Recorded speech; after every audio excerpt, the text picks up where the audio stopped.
রাফি তুমি পাপার সাথে পড়ো, বলো 1 2 আওয়াজ আগে তুই তাকে দেখতে না আমি কি অন্ধ নাকি? 4 সুন্দর লাগে নি বাচ্চা? সুন্দর, আমার ছেলেকে সুন্দর লাগতেছে।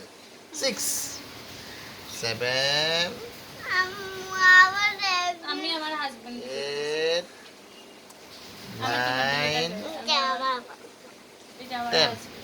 না ওরা পড়ে ফেলি, তুমি তো পারে না, বুঝলি?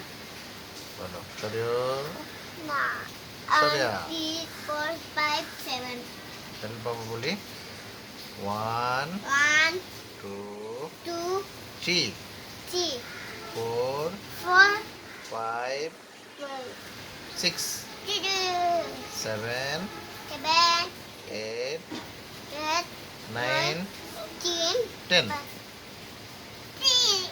তিন না 10 10 না 10 10 না 10 বলো সরিও সরিয়া রসই আমি তো 1 3 4 5 7 তো পারি নাই তো আচ্ছা তাহলে আবার পড়বো আমরা, কেমন? 1 1 2 2 3 3 4